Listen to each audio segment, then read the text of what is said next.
자, 토지의 용어 한번 보겠습니다. 자, 토지의 용어 중에 택지, 부지, 우리가 대지가 나오는데, 거기선 택지라는 용어가 나오죠. 그래서 여러분, 택지라는 용어는 실제 많이 사용하는 용어입니다. 택지 조성한다.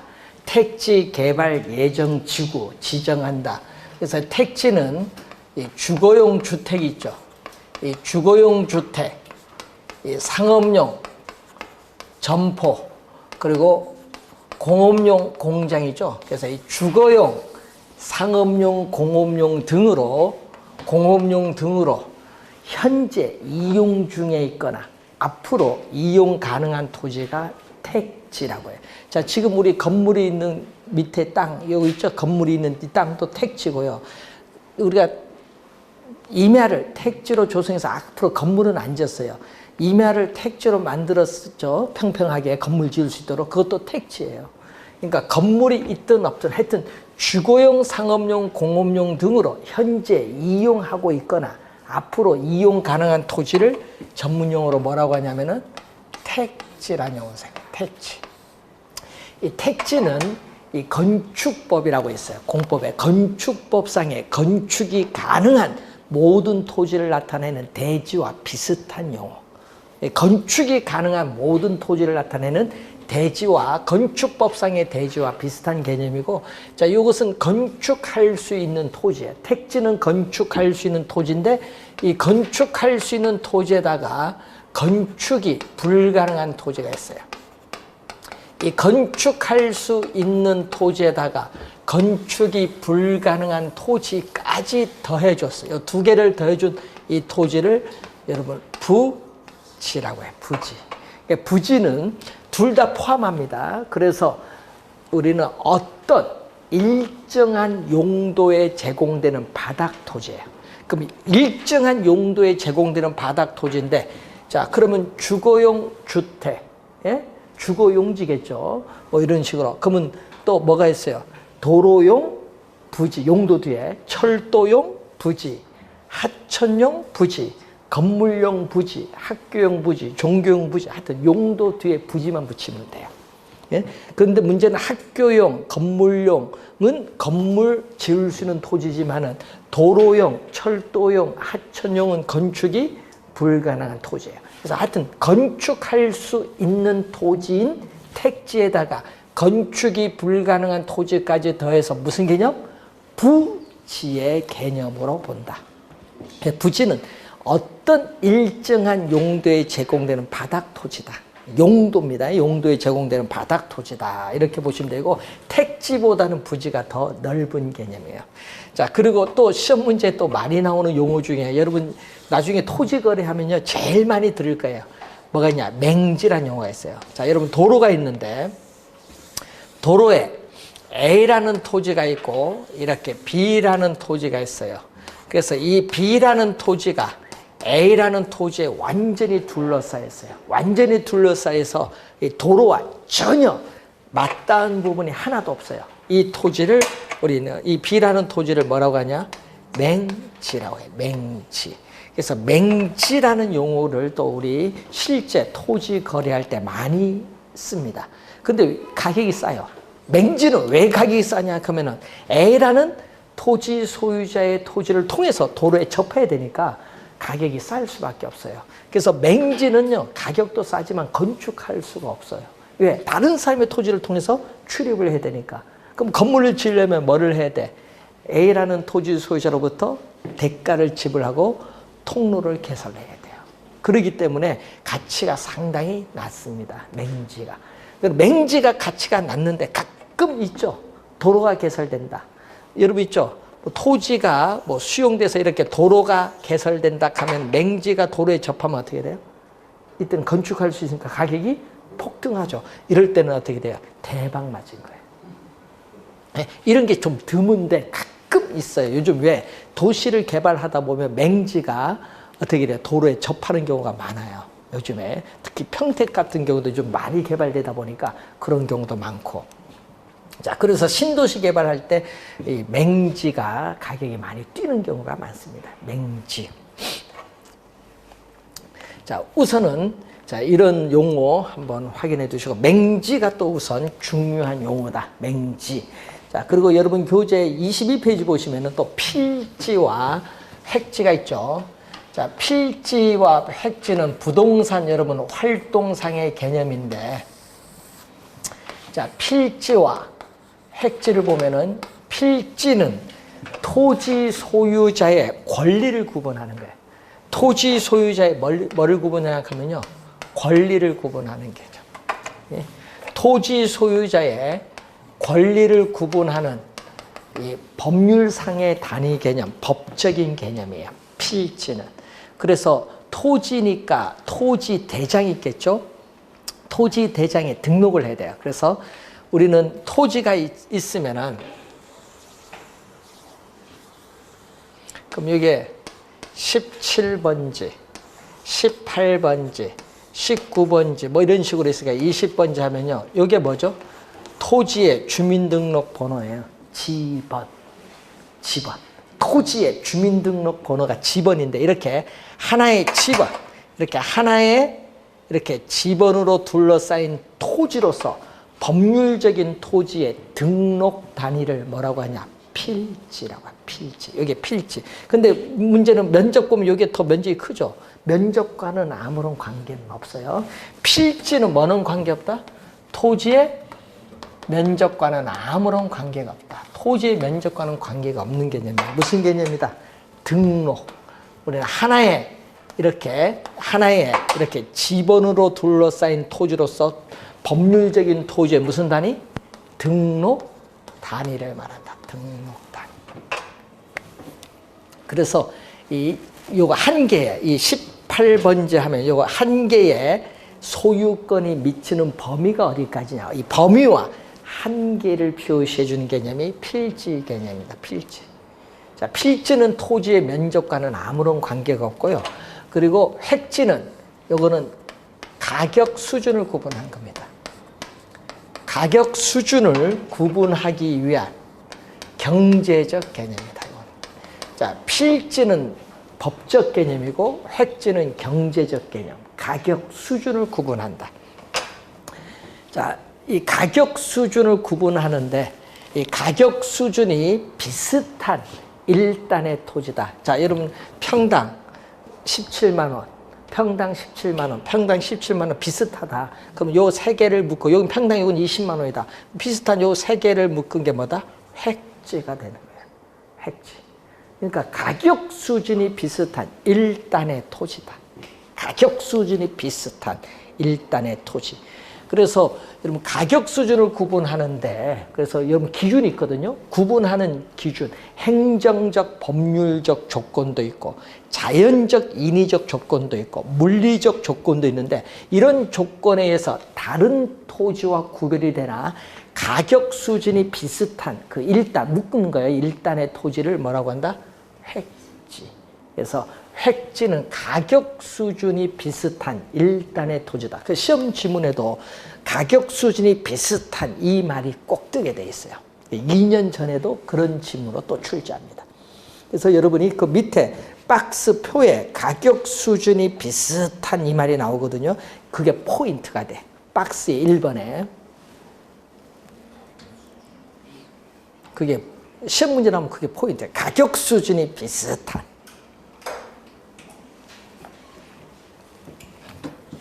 자, 그런데 이제 또 택지는 아까 뭐라고 했어요? 건축할 수 있는 토지예요. 택지는 건축할 수 있는 토지인데, 이 택지상에 건축할 수 있는 토지인데 건축물이 없어요.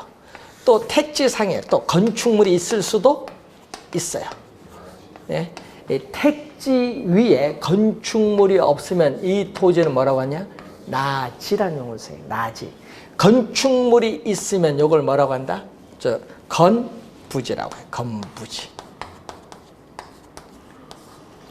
그래서 나지, 건부지 개념. 쉽게 얘기하면 건축할 수 있는 토지에 건물이 없으면 나지, 있으면 건부지. 건축물이 서 있는 부지를 건부지라고 합니다. 자, 그러면은 자, 여러분 토지 위에 이렇게 건물이 있잖아요. 그럼 토지 위에 이렇게 건물이 있으면은 이 건축물이 서 있는 부지가 있겠죠. 이 건축물이 서 있는 밑에 있는 이 부지를 뭐라고 한다? 건부지다. 부지는 아까 했지만 건축할 수 있는 토지 없는 토지 다 포함한 개념인데 건축물이 서 있는 부지, 즉 건축물의 용도로 제공되는 토지가 뭐다? 건부지. 건축물이 있으면 건부지, 없으면 나지. 그럼 가격은 어디가 비싸요? 상식적으로. 건축물이 있으면 건축물을 철거할 때까지는 계속 이 용도로 이용하다 보니까 건축물에서 토지 사용 수익이 제한을 받게 돼요. 그러다 보니까 건축물이 없는 토지 나지가 가격은 일반적으로 뭐다? 비싸요. 나지가 비싸요. 그래서 나지가 건부지에 비해서 일반적으로 시장에서 매매 임대될 가능성도 요거에 비해서 높고요. 가격도 비쌉니다. 나지가. 그래서 나지는 거기 교재 보면 전문 용어로 나오죠. 토지에 건물, 기타 정착물이 없어야 돼. 아무것도 위에 없어야 돼요. 정착물이 없고 또 지상권 등 건물 지을 때 이 지상권 등 토지의 사용 수익을 제한을 하는 사법상의 권리가 설정되어 있지 아니한 토지를 뭐라고 한다? 나지의 개념이에요. 그러니까 건물도 없고 지상권 등 토지의 사용 수익을 제한하는 그러한 사법상의 권리도 없어야 그 토지를 우리는 나지의 개념. 건부지는 아까 건축물이 서 있는 부지를 말합니다. 우선 개념 정도만 우선 확인해 두시면 돼요. 자, 여러분, 우리 요 밖에 나가보시면 요 건물, 요 호텔, 바로 옆에 있죠, 호텔. 예? 요 건물과 요 호텔 사이에 또 빈 땅이 있죠. 빈 땅, 그게 공지예요. 자동차 몰고 잘 들어오대요. 예? 그 공지예요, 공지. 그럼 그 공지가 뭐죠? 공지가 왜 생겨요? 건물 사이 빈 땅. 공지는 여러분이 지진 같은 게 있죠? 이런 재난 시에 여러분이 피난 등을 하기 위해서 또 이런 것도 목적이 있고 또 일조가 있어요. 일조 등 양호한 생활 환경 확보를 위해서 건축을 하면서 남겨놓은 일정 면적의 토지예요. 그까지는 건물 안 짓는다. 건물 딱 붙여서 지을 수는 없잖아요. 그래서 그런 여러 가지 목적하에 남겨놓은 토지가 뭐다? 공지라고 해요. 공지. 그래서 이 공지가 많으냐 적으냐 이것은 뭐에 따라 달라지죠? 건폐율. 대지 면적에 대한 건축 면적의 비율을 나타내는 건폐율, 또 용적률에 따라 공지가 달라져요. 이게 건축법상의 제한이죠, 결국은. 그래서 공지의 개념 거기에 우선 확인해 두시고, 그래서 공지도 건축물이 위에 있다 없다? 없어요. 건축물이 없는 겁니다. 공지. 그래서 나지, 건부지, 공지의 개념 우선 또 확인해 두시면서 거기에 또 소지의 개념이 나오죠. 자, 여러분 30회 올해 시험 정답이었습니다. 소지 용어가 어렵죠.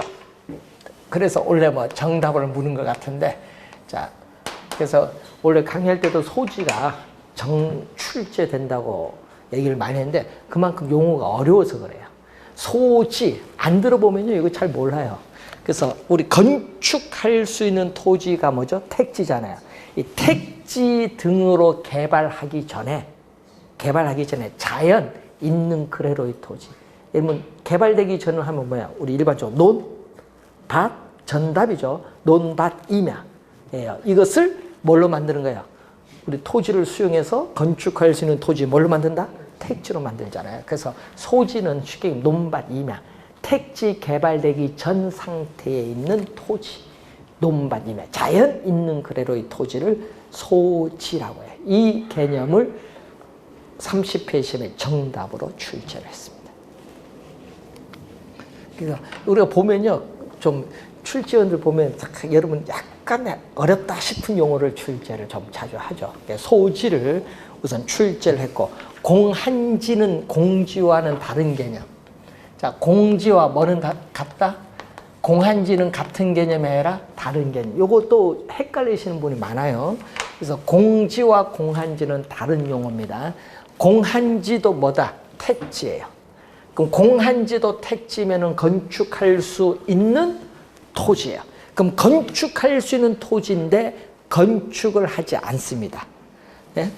건축을 하지 않고 토지 가격 상승, 집가 상승을 목적으로 건축을 하지 않고 장기에 걸쳐 그래 내버려도 방치하고 있는 토지. 왜? 토지 투기 목적으로 보유하고 있어요. 그래서 장기에 걸쳐 방치하고 있는 토지를 뭐라고 한다? 공한지. 투기 목적으로 가지고 있는 거예요. 유휴지도요, 투기 목적이에요. 공한지도 투기 목적이고, 또 뭐도? 유휴지도 투기 목적인데, 유휴지는 과거 7, 80년대에 많이 사용하던 용어죠. 여러분, 토지를 정상적으로 이용을 할 수 있는데, 정상적으로 토지를 이용을 할 수 있는데, 이용을 안 해요.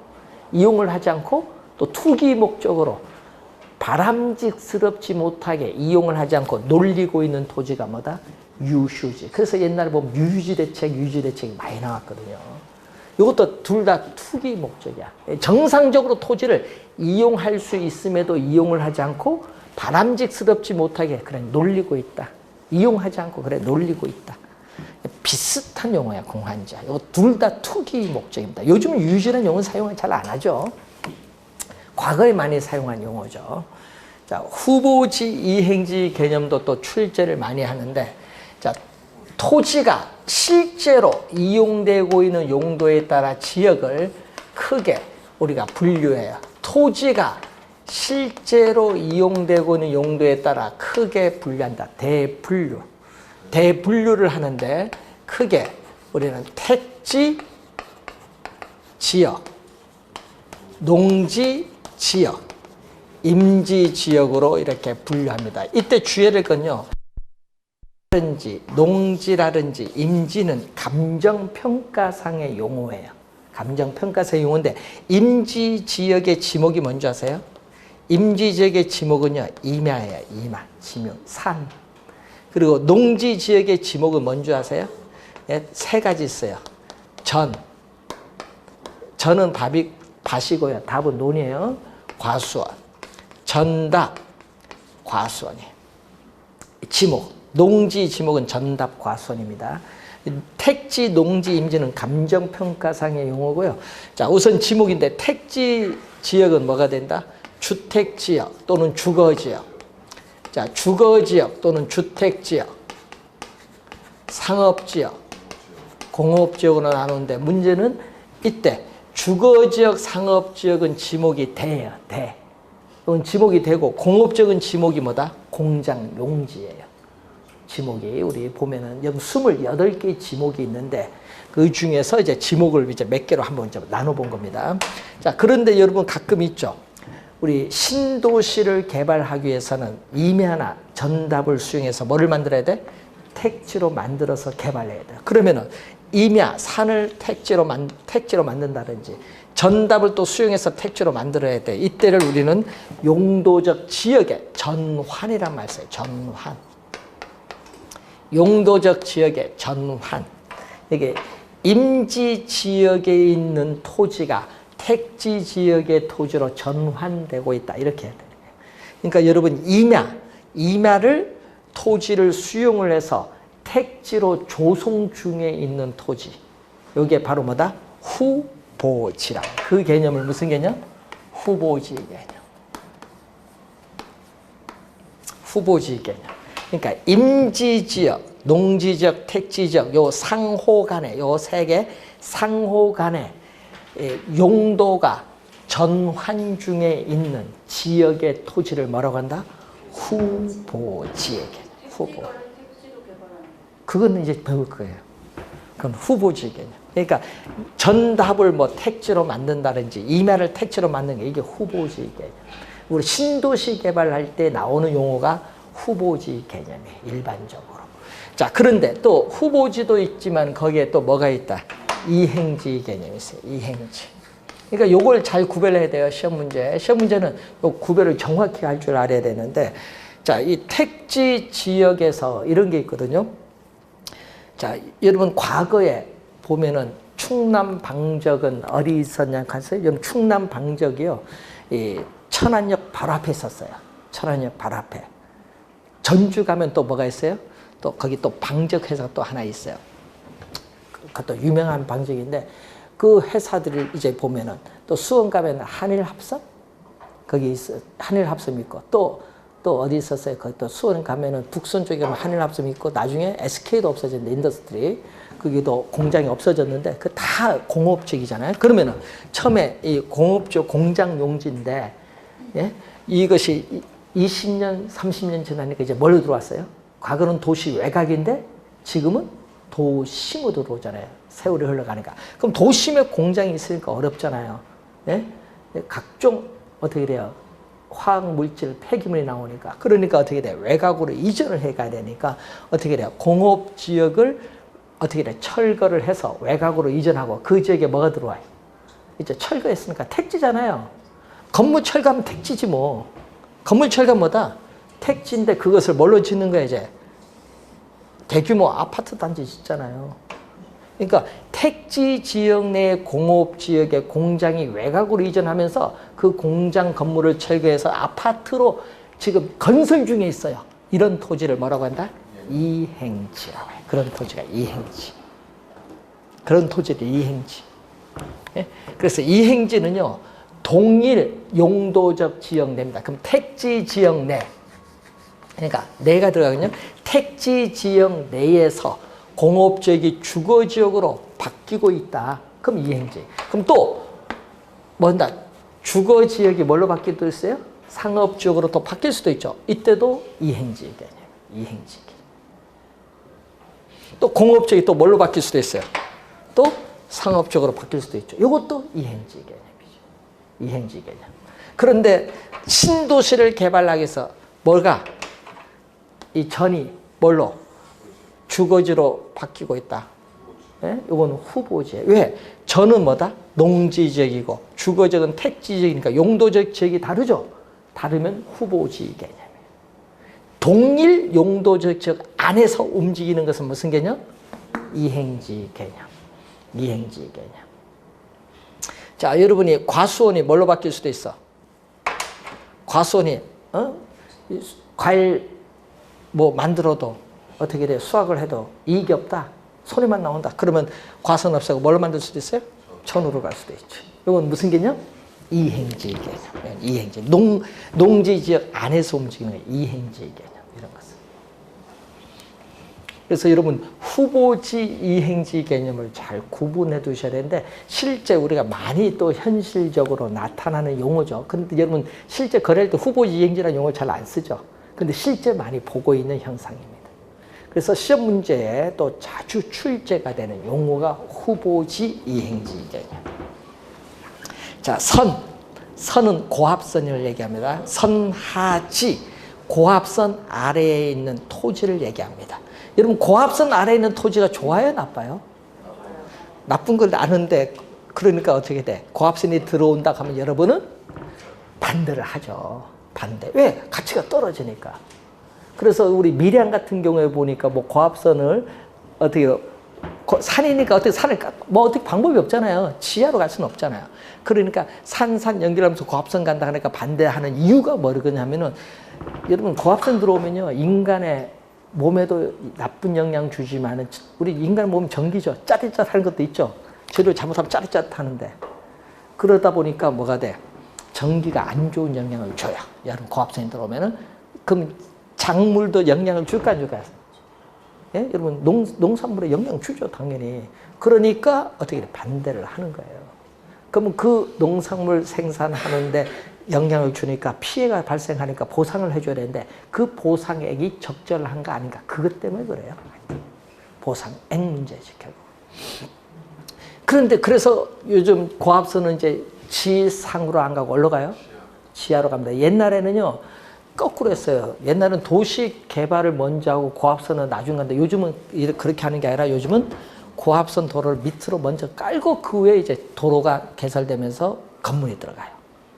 다 지하로 갑니다. 그래서 여러분 거기 저 인천에 저기 무슨 서창 2지구, 3지구, 2지구인가 거기 개발도 그 고합선 밑으로 들어갔거든요. 근데 그 고합선 위에 아파트 지었는데 아니 그걸 들어가는 걸 보고 아파트 지었는데 입주한 사람이 또 보상해달라? 그건 안 되는 거지. 요즘 그거 갖고 또 싸워요. 보면 보상을 해달라. 근데 그걸 알면서 들어갔잖아요. 그래서 요즘에 보면요, 고압선은 다 밑으로 갑니다. 밑으로. 그래서 요즘에 도시 계획을 보면 고압선 밑으로 가는데 앞으로요, 50년이 지나면 어떻게 될까요? 지금부터 50년 지나면, 우리 50년 전에는 고압선이 위에 있다가 이제 밑으로 가는데, 그럼 50년 지나면 이제는 고압선 자체가 없어요. 예, 그때 가면요, 예? 전기 있죠? 전기 공급하는 선이 없는 시대로 가요. 그때 되면.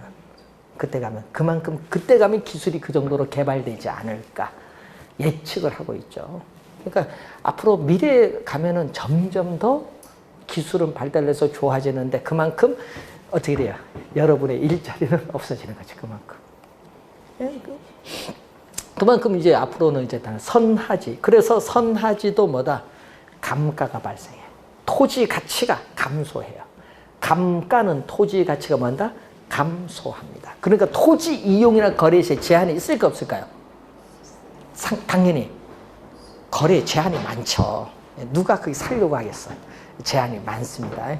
그래서 우리 아시는 분도 용인에 거기 15,000평 옛날에 땅을 해서 건설을 하려고 했는데, 아파트 지으려고 했는데 건설회사가 갑자기 고압선이 있는 바람에 개발이 안 돼.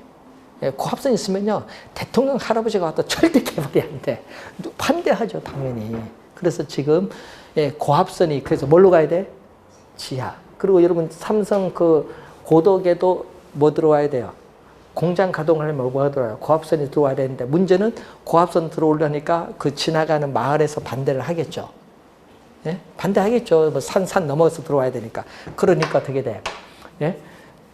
고덕단지 막대한 돈을 주고 건설했는데 가동을 못하면 안 되잖아요. 그래서 삼성전자에서 눈물을 머금고 뭐를 한다? 국가가 해야 될 걸. 뭔다? 그 마을 주민들하고 협상을 해서 몇 천억 주겠다. 요거 통과하자. 고압선도로. 그렇게 해서 합의를 본 거예요. 예? 그래서 지금 이제 고덕으로 이제 해서 지금 안성 쪽에서 들어오잖아요. 예? 평택 쪽, 고덕 쪽으로. 그게 뭐 그러냐면 다 지상으로 가서 그래요. 지하로 가려니까 산을 밑으로 가야 되니까 비용이 많이 드니까 결국은 어떻게 공장 가동을 위해서는 이제 빨리 해결해야죠. 그러니까 이 고압선이 쉽지가 않은 거예요, 보면은. 그래서 앞으로 미래는 좀 달라지겠지만 지금은 그렇다. 고압선. 그래서 주의해 두시고, 포락지 하고 거기 빈지가 또 30회 시험에 또 출제, 28회 30회 시험에 출제된 용어죠. 요즘에는 이 포락지가 자주 나오대요, 시험 문제. 그 포락지는요, 또 이 물수변자가 들어가요. 물과 관련이 있어요, 포락지는. 자, 포락지는 물과 관련이 있는데, 자, 여러분이 전답 등이 우리 강물이나 냉물 등에 침식을 당해, 흘러가면서 침식을 당해서 나중에 가면요, 이 수면 밑으로 잠기게 돼요. 뭐가? 지반이 절토되면서. 이런 토지를 뭐라고 한다?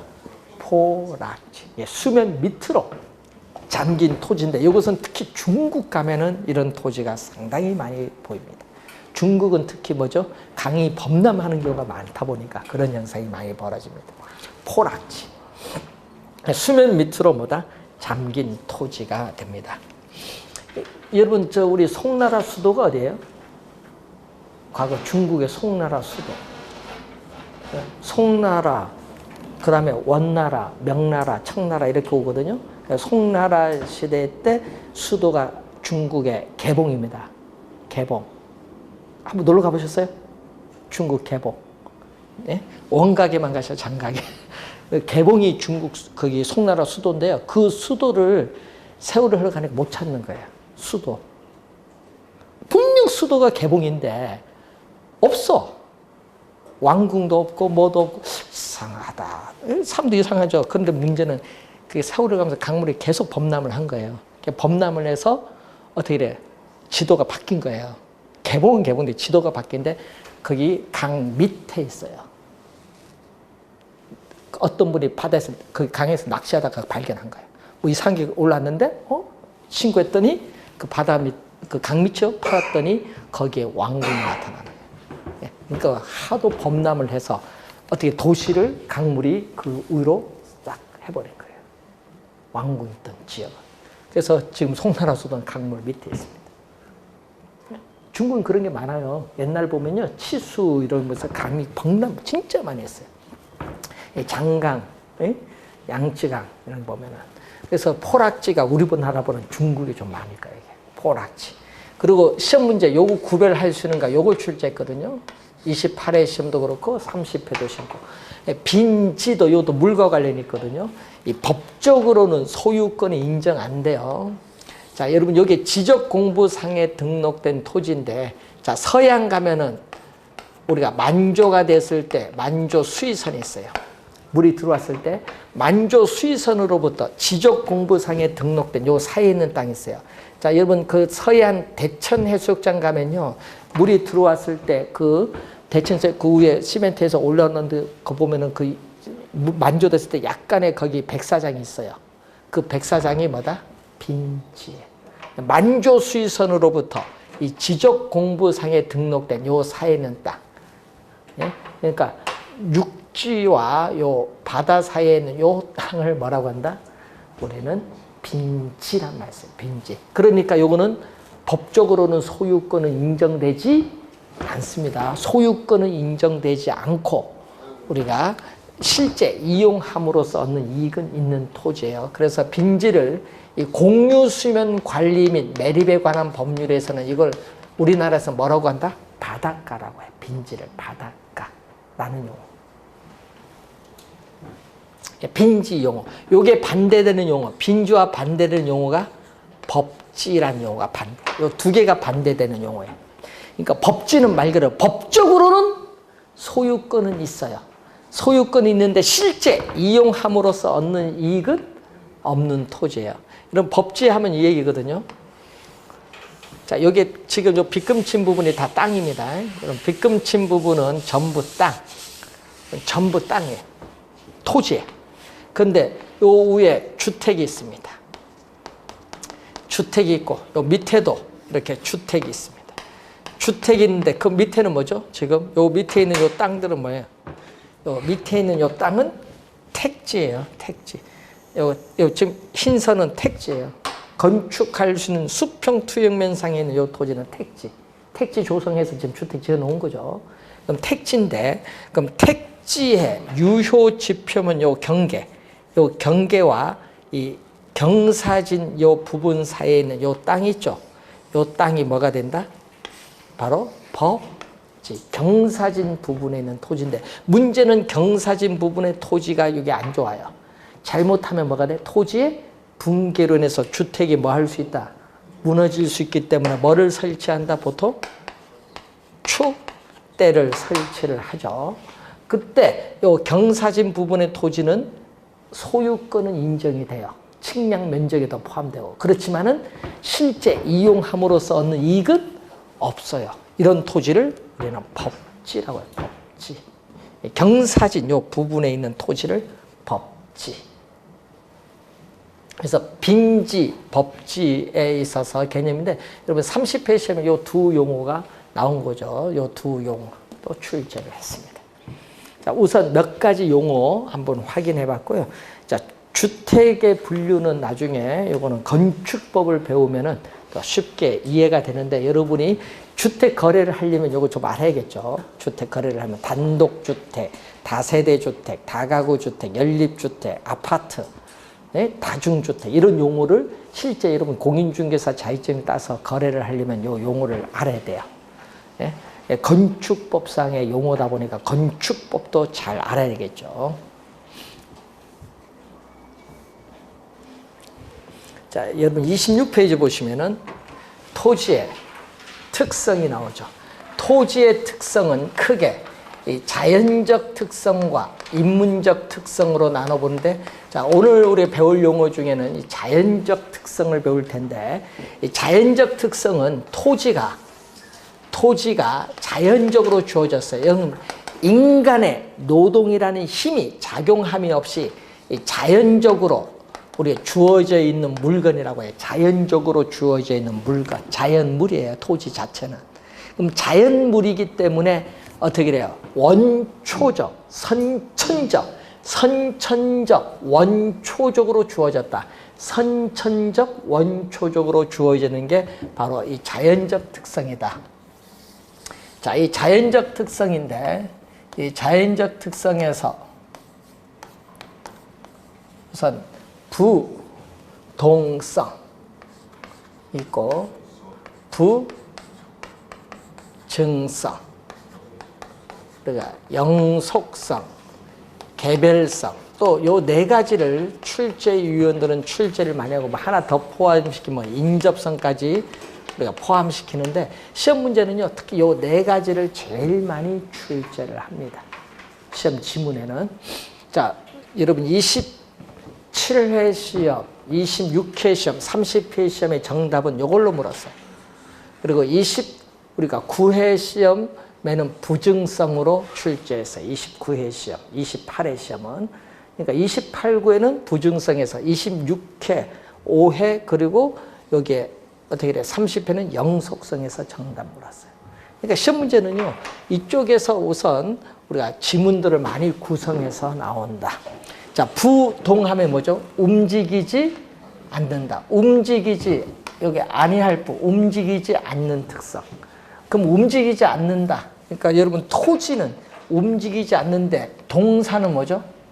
동사는 움직이죠. 그래서 부동산과 동산을 구별하는 근거가 돼요. 토지는 이동하지 않는다. 이동성이 없다. 아닐 빗자.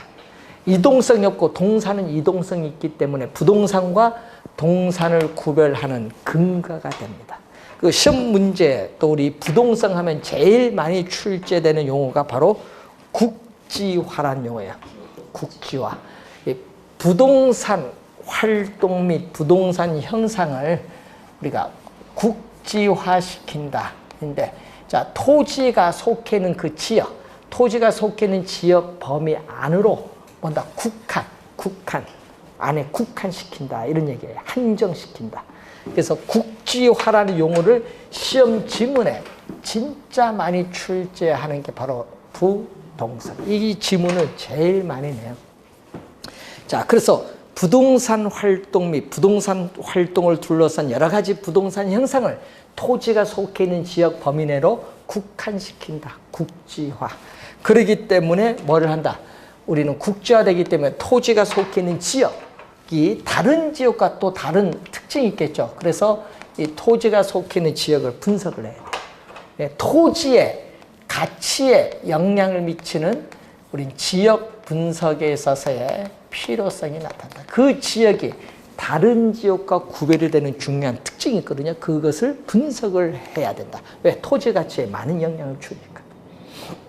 자, 그리고 부증성은, 증은 뭐죠? 증가할 증입니다. 그럼 증가하지 않는다.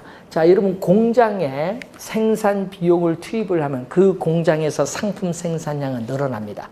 이걸 생산비 법칙이 적용하는 거예요. 그렇지만 토지에는요, 생산비를 아무리 투입을 하여도 자연적으로 주어진 토지량은 결코 증가시킬 수 없어요. 증가시킬 수 없으니까 생산이 또 안 되죠. 또 뭐다? 생산이 안 돼요. 비생산성이란 말이 있어요. 생산이 안 된다. 증가시키지 않는다. 비생산성 또는 토지에 있어서의 자연적으로 주어진 면적은 유한하다, 한정되어 있다. 유한성이라고 해요. 면적의 유한성 또는 우리가 면적이 한정되어 있다라는 거죠. 예. 자, 여러분 중에 우리 용어 중에 이런 용어가 있어요. 희소성이라는 용어가 있어요. 희소성. 자, 희소성인데 경제 문제를 발생시키는 가장 중요한 특성이에요. 자, 여러분들이 어떤 상품을 소유하고자 하는 욕망은 무한해요. 무한한데 그 무한한 욕망을 충족시켜줄 자원은 한정되어 있어요. 이걸 전문용어로 뭐라고 해요? 희소성이에요. 골동품은 희소성이 높은 상품이에요. 희소성. 자, 맛동산. 여러분 언제든지 구입할 수 있죠. 희소성이 낮아요. 그래서 희소성이 높을수록 가격도 비싸요. 그래서 이 희소성이 경제 문제를 야기시키는 거예요. 여러분이 석유도 매장량이 어떻게 돼야 유한하다 보니까 가격에 많은 영향을 주죠. 근데 무한히 존재하면은 가격에 영향이 없지 뭐. 그래서 희소성이 없다. 여러분 희소성이 없는 상품을 우리 뭐라고 하느냐? 자유재라고 해요. 자유재. 희소성이 없는 상품은 자유재. 대표적으로 뭔지 아세요? 시장에서 아무런 대가를 지불하지 않고도 여러분이 얼마든지 이용할 수 있는 상품. 대표적으로 뭐예요? 자유재? 뭐? 햇빛, 공기 같은 거죠. 공기. 지금 물도 여러분 대가를 주죠. 뭐 지금 생수도 드시고. 그래서 자유재인 햇빛, 공기 같은 게 있습니다. 자, 물을 먹었는데 나는 그 물을 먹으면 병이 안 걸린다. 그럼 그 물은 어떻게 돼? 무한히 존재하는 것이라 한정돼 있겠죠. 생산되는 지역이. 그럼 뭐 샘물이겠는데 그럼 그 물은 가치가 워낙 높겠죠. 요즘에는요, 물이 좀 중요한 것 같아. 또 희소성이 있으면 어떻게 돼? 희소성이 없는 상품은 자유재. 희소성이 있으면 이 상품은 뭐다? 경제재라고 해. 그래서 희소성이 없느냐 있느냐 유무에 따라 자유재와 경제재로 공부하는데, 경제재는 대가를 지불해야 돼. 여러분 시장에서 대가를 지불해야만 여러분들이 얻을 수 있는 재화. 대표적으로 우리 배우는 뭐죠? 토지. 토지도 뭐죠? 대가를 지불해야만 얻을 수 있죠. 토지 경제재예요. 예? 뭐 일반 상품 다 경제재지 뭐. 그래서 여러분이 자유재, 경제재 할 때, 그래서 시험 지문에 가끔 이렇게 나와요. 토지는 어떻게 돼요? 토지는 면적의 유한성을 가지고 있지만은 어떻게 돼요? 또 시장에서 대가를 지불해야만 구할 수 있는 경제조로서의 성격도 가지고 있다면 맞는지 뭐. 경제재입니다. 자유재가 아닌 경제재. 네. 그러다 보니까 우선은 생산이 안 돼요. 생산이 안 되니까 우선 생산비 법칙은 적용되지 않는다. 생산비 법칙이 적용되지 않고 면적이 유한하기 때문에 뭐가 발생한다? 희소성이 나타난다. 그래서 시간이 경과함에 따라 토지를 소유하고자 하는 희소성은 계속 클 수밖에 없다. 가중될 수밖에 없기 때문에 가격도 시간이 경과함에 따라 계속 오를 수밖에 없다. 자, 우리나라는 전체 국가, 우리 남한 있죠. 남한만 생각합니다. 예, 북한 생각하지 마. 남한만. 우리 남한만 생각하면 우리나라 전체 토지 면적 중 우리가 이용할 수 있는 토지가 어느 정도 되는 줄 아세요? 예, 특히 우리나라 전체 토지 중에서 지목이 돼. 주택, 상가 지을 수 있는 땅이 얼마 정도 되는 줄 아세요? 5%밖에 안 됩니다. 전체 토지 100%에서 주택, 상가 지을 수 있는 땅이 5%밖에 안 돼요. 야, 그러면 대가 가격이 비쌀까 안 비쌀까요? 지목대 가격 비싸죠. 예, 비싸지. 그럼 우리나라 여기 가격이 비싸요. 그럼 전답이 있겠죠? 그 빼면은 대 빼면 전답이 있고 또 뭐가 있어요? 전답, 과수원 뭐 있든 또 임야가 있을 거 아니에요. 임야, 산. 우리는 요 산이 우리나라 전체 토지 면적 중에 거의 65% 차지해요. 우린 산맥이 많죠. 그러다 보니까 산이 많아요. 이 임야가 많은데 그러면은 이 임야 중에서도 경사도가 50도 넘어가면 개발하기가 어려워요. 60도 뭐 개발 허가 안 주죠. 그런데 문제는 임야 중에서 이 대로 만들어서 개발을 하고 싶다. 그러면은 제일 좋은 게 보통 15도 이내, 경사도 15도 이내에 임야가 가장 좋은 거예요. 우리나라는 전답 같은 경우에는 절대 농지도 있고 웬만하면 개발 행위, 허가 행위 제한이 많아요. 그러다 보니까 임야를 보통 택지로 조성해서 개발하는 경우가 많기 때문에 우리나라에서 토지 투기 대상은 뭐다? 임야예요. 임야. 전답이 아닌 임야입니다. 예? 그래서 여러분 옛날에 그래서 사람들이 임야를 많이 매입을 하는 건 싸잖아요. 임야는 싸요. 전답에 비해서 상당히 쌉니다. 임야가 상당히 싸요. 그런데 문제는 싼 걸 매입을 했는데 나중에 개발이 되면 가격이 폭등을 하죠. 15도 이내는 언제든지 개발 가능하기 때문에. 그래서 여러분 요 사서 이렇게 대로 가면은 가격이 엄청 비싸게 된다는 거죠. 그래서 우리나라는 투기 대상이 그래서 과거로부터 임야였습니다. 임야. 자, 그래서 우리나라는 유한성이 더 커요. 예? 그래서 가격이 다른 국가에 비해서 면적도 작기 때문에 상당히 비쌉니다. 토지의 가격이. 자, 영속성. 자, 토지를 사용을 하여도 토지는 소모나 마멸이 안 돼요. 소모나 마멸이 안 된다. 그래서 뭐다? 이거는 비소모. 비소모성 또는 불변, 변화가 없다. 자, 비소모성이거든요. 그럼 토지는 사용하여도 마모가 안 되기 때문에 무슨 거다? 비소모적 재화. 예. 사용하여도 소모가 되지 않는다. 그러니까 사용하여도 소모가 되지 않기 때문에 토지의 가치의 소모가 없어요. 그래서 우리는 일반 상품에 비해서 뭐가 비싸요? 가치의 보존력이 우수해요. 그래서 가치의 보존력이 우수하기 때문에 부동산 관리의 중요성이 나타나요. 그리고 일반 상품에 비해서 토지 상품에 대한 투자자의 선호, 사고자 하는 그 마음, 선호도를 높게 하는 요인이에요. 토지 상품. 자, 여러분 우리나라 과거에 금 산 사람이 있어요. 70년에 금 산 사람이 25년, 30년이 지났을 때 가치, 70년 중반에 산 사람의 가치. 그때는 오일 쇼크에서 인플레이션이 급격히 올라갈 때 사람들이 금을 보유 많이 했거든요. 그때 금 가진 사람과 그때 실물 자산인 토지 산 사람 수익률을 비교하면 토지가 어떻게 돼요? 엄청났습니다. 토지 산 사람은 재벌됐고요. 금 산 사람은요. 예? 재벌은커녕 예? 가치가 별로 변화가 없었죠?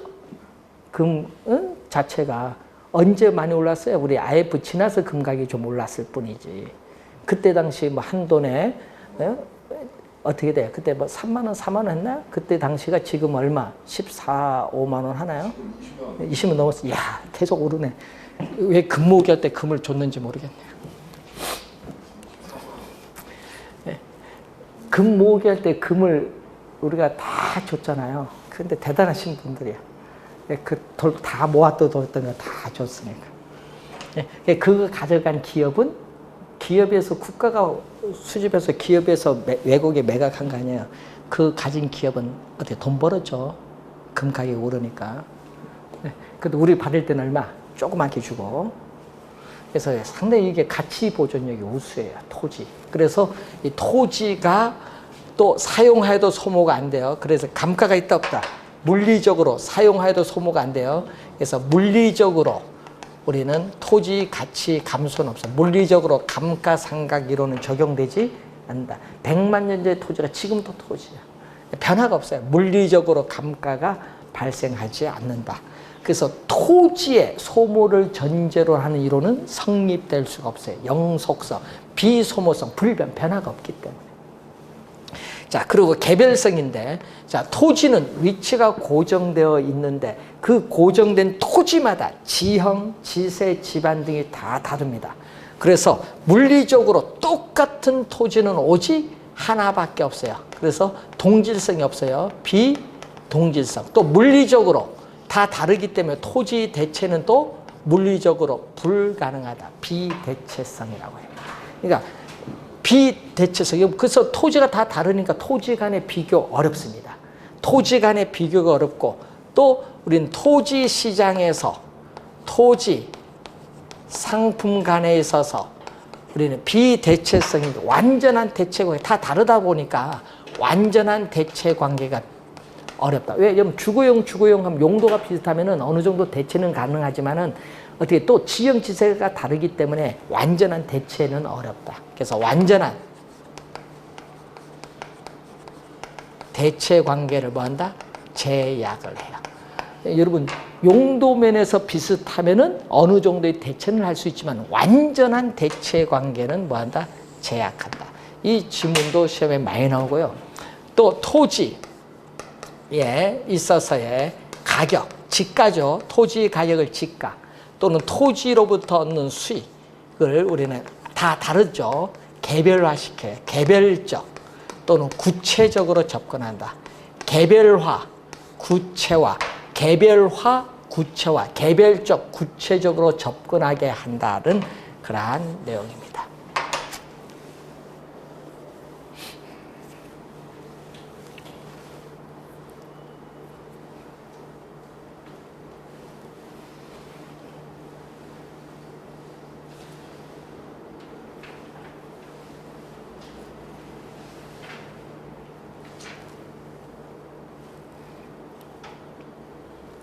자, 그래서 우리는 개별화시키기 때문에 우리는 토지 가치에 영향을 미치는 여러 가지 개별적 요인이 있겠죠.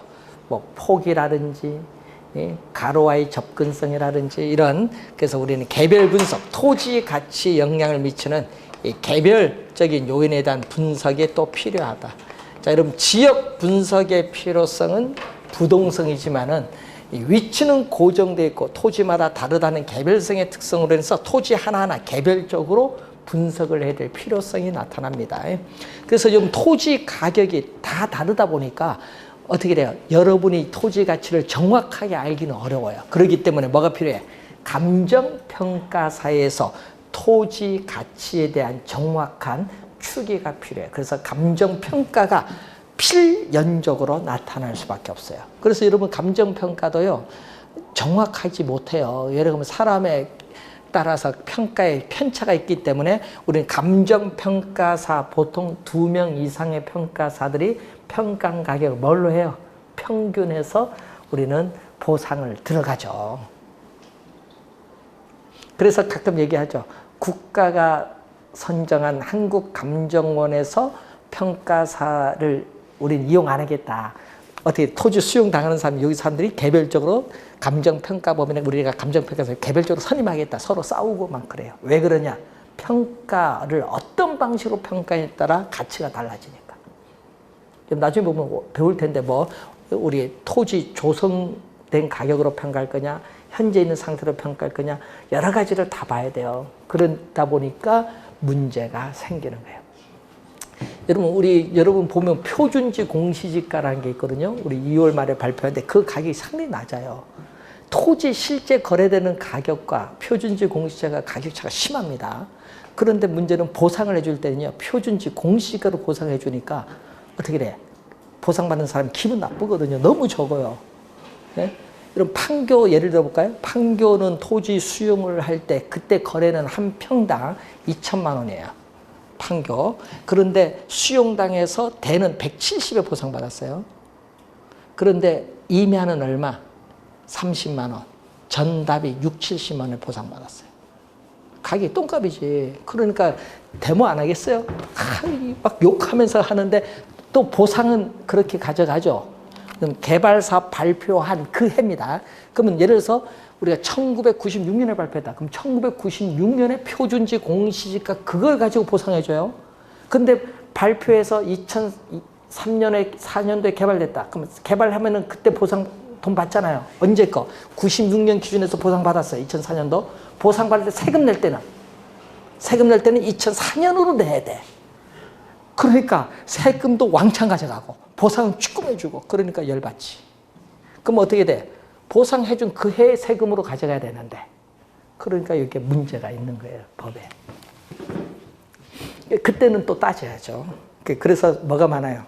이제 변호사 소송이 많은 거예요. 뭐 이거 적다. 보상액이 적다 많다. 소송을 우리가 집단 소송이 그래서 많습니다. 수용할 때. 그래서 여러분이 그 국가가 소송을 이제 들어가는데 문제는요, 국가가 보상해 주는 게 그게 100% 다 맞는 게 아닙니다.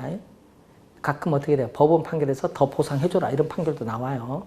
그만큼 뭐다? 평가가 국가 입장에서 하다 보니까 대신에 국가는 적게 주려고 하고 여러분은 많이 받으려고 하니까 갭이 많이 생겨요. 그러다 보니까 어떻게 돼요? 다시 평가를 또 하는 경우가 많습니다. 그럴 경우에 차액에 대해서 보상을 해줍니다. 그래서 옛날에 우리 야구 선수 유명한 박찬호 선수도 소송을 통해서 더 보상을 받았어요. 내 땅이나 저 땅이나 같은 땅인데 왜 저기는 많이 주고 나는 적게 주느냐? 비슷한데. 그래서 소송을 해서 더 받았습니다. 다시 평가 들어가죠. 그러니까 어떻게 돼요? 그래서 주변의 토지 보상 금액과 잘 비교를 해야 돼요. 그래서 우리나라는요, 토지 수용해서 이거 뭐 사인할 때 제일 늦게 하는 게 좋습니다. 늦게 해야 많이 주더라고요. 뭐든지. 그래서 사인은 가장 늦게 하시는 것이 좋다고. 자, 우선은 요 4가지를 제일 많이 시험에 출제를 합니다. 그래서 토지 공부를 잘 해두면요, 특히 여러분이 토지 수용 시 보상할 때 그럴 때 상당히 도움을 많이 받을 수 있습니다. 자, 인접은 뭐죠? 토지는 위치가 고정되어 이동하지 못하는데 그 옆에 토지와 계속 뭐 한다? 인접되어 있다. 계속 연결, 인접되어 있다. 그런 특성을 말합니다. 그래서 시험 문제는요, 5가지보다는 요 4가지를 주로 출제를 한다는 그런 내용입니다. 자, 이 이외에 여러분 교재 30페이지 가면은 인문적 특성도 있는데 우선 여러분이 기초니까 자연적 특성을 우선 잘 공부해 두시고 인문적 특성은 나중에 공부하셔도 돼요.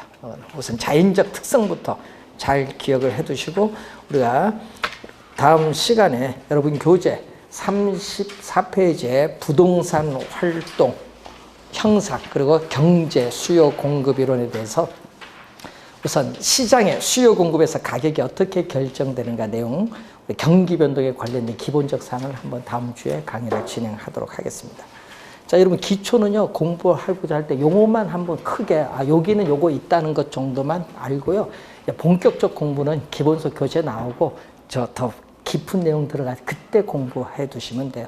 가장 중요한 공부는 1, 2, 3월 달에 들어간 공부가 가장 중요해요. 자, 오늘 수고 많으셨고요. 다음 주에 뵙겠습니다. 안녕히 가십시오.